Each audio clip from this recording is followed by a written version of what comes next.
생활 속 다양한 사례를 통해 법 상식을 알기 쉽게 전해드리는 3분 법률 신정무 변호사입니다.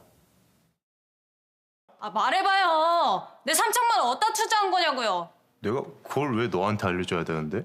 우리 계약 정에 그런 건 없거든? 난 그냥 2달 뒤에 네 돈 돌려주면 끝이라고. 만약 내 돈 날리더라도 원금은 보장해야 되는 거 알죠?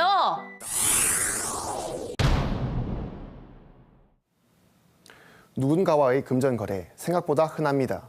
그런데 돈이 오간 내역은 있는데 그 돈이 빌려준 돈인지 투자금인지 아니면 증여한 돈인지 명확하지 않아서 서로 첨예하게 다투는 일이 종종 벌어집니다. 실제로도 대여와 투자를 구분하는 것이 쉽지 않아 민사사건은 물론 형사사건에서도 핵심 쟁점이 되는 경우가 많습니다. 그렇다면 법원은 대여와 투자를 어떻게 구별할까요? 수익 발생의 불확실성, 원금 보장 여부, 돈을 준 경위와 동기, 수익의 고정성, 담보 제공 여부, 당사자의 인식과 의사 등 여러 요소를 종합적으로 따져서 판단합니다. 예를 들어 지인에게 돈을 빌려주고 갚으라고 독촉했는데 상대방이 그건 투자였다며 원금 반환을 거부하는 경우 어떻게 해야 할까요?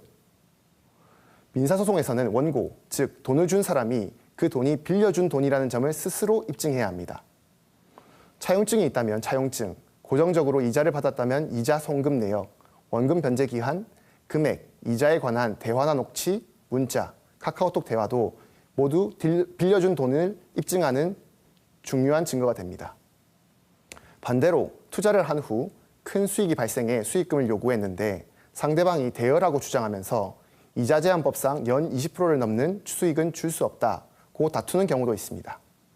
이럴 때 계약서가 있다면 먼저 계약서부터 살펴봐야 합니다.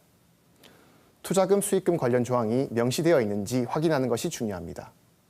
또 사업의 목적이나 자금의 사용처, 사업의 구조와 내용, 수익 손실 발생 내역에 관한 증거가 있다면 투자로 인정될 가능성이 높아집니다.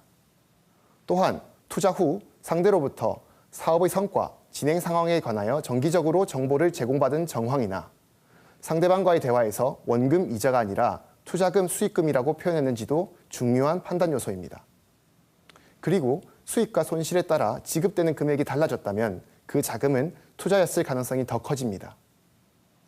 마지막으로 대여와 투자는 사기 등 형사사건에서도 중요한 쟁점이 됩니다. 차용금 사기는 돈을 빌릴 당시 변제할 의사가 있었는지, 신용 상태나 차용 조건에 대해 기망 행위가 있었는지 주로 문제됩니다. 반면 투자 사기는 투자 내용이나 위험성에 대한 설명을 제대로 했는지, 투자금의 용도와 사용처, 사업의 실체나 전망 등을 속였는지가 중요한 판단 기준입니다. 따라서 사기 피해를 당했을 때 대여금인지 투자금인지에 따라서 고소 내용 등이 달라진다는 점을 유의하셔야 합니다.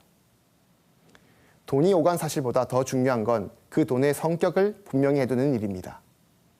차용증 한 장, 계약서 한 줄이 분쟁을 막는 결정적인 증거가 됩니다.